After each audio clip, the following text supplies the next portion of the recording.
c'est mercredi des cendres, le premier jour de la période de carême.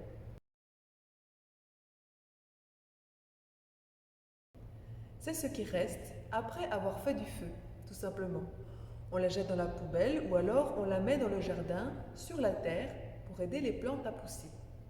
Autrefois, on jetait la cendre sur son corps et sur sa tête en signe de très grande tristesse, lorsque quelqu'un était mort ou lorsqu'on voulait montrer que l'on regrettait beaucoup d'avoir fait quelque chose de mal. Alors ces cendres, pour mercredi des cendres, comment est-ce qu'on les obtient? Bien tout simplement en brûlant les branches de rameaux de l'année précédente en signe de renouvellement. Pendant cette célébration, le mercredi des cendres, le prêtre mettra un peu de cendre sur ton front. En acceptant ce signe, tu montres que tu es prêt à changer ta façon de vivre pour te rapprocher de Dieu et que tu ne vas pas te laisser enfermer par ce qui est mauvais. Le carême est comme un voyage de 40 jours dans le désert. Il permet à tous les chrétiens de se tourner vers Dieu et de se préparer à fêter Pâques dans la joie. Pour cette grande conversion, l'Église nous propose chaque jour d'aimer, de demander pardon et aussi de prier davantage, de partager et de jeûner. Ne t'inquiète pas, l'Esprit Saint t'y aidera. Le carême est une période qui dure 40 jours avant Pâques. On ne compte pas les dimanches pendant lesquels le jeûne est rompu. La prière est un moment réservé à Dieu qui nous relie à lui. On peut lui parler de tout. On lui dit qu'il est tout pour nous. On écoute sa parole. Le carême est une période privilégiée pour demander pardon, pour penser aux autres, pour lire les histoires de la Bible et y réfléchir. 40 jours pourquoi? C'est aussi pour se rappeler des 40 jours de Jésus dans le désert.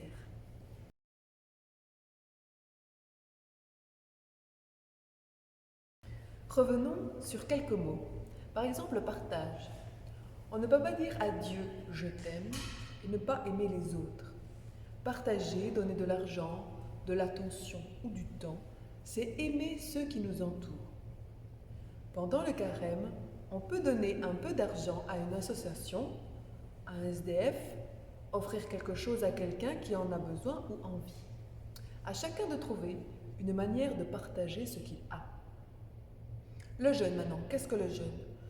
Le carême est une période de jeûne que l'on observe pour montrer à Dieu qu'il compte plus que nos repas et où on laisse de côté certaines habitudes pour mieux se tourner vers lui. Moins de télé, moins de consoles de jeux, de GSM, moins de chocolat et plus d'amour. À présent, qu'est-ce que le péché? Le péché est une action qui nous coupe de Dieu. Par exemple, le mensonge, la tricherie, le vol, l'infidélité, la médisance. En réalité, tout le monde est pécheur. Mais beaucoup de chrétiens veulent de tout leur cœur être pardonnés et guidés par Dieu pour se rapprocher de lui. On peut recevoir du prêtre le sacrement du pardon, en reconnaissant nos péchés, en demandant pardon. Dieu agit alors pour nous donner un cœur nouveau. Recevoir les cendres sur notre front, finalement, signifie plusieurs choses. On se reconnaît pécheur, on veut se tourner de nouveau vers Dieu, se convertir. De cette manière, on lui dit aussi que l'on espère son amour et son pardon. Alors, pour ce début de carême, nous vous proposons finalement quelques petits efforts pour préparer notre cœur à Pâques. Nous vous proposons le matin de dire un merci à Dieu. Pendant la journée, nous vous proposons de dire pardon, demander pardon ou alors d'aider, écouter quelqu'un. Et enfin, le soir, dans votre petite prière, nous vous proposons de confier quelqu'un, de demander quelque chose à Dieu ou confier une situation. Voilà. Merci.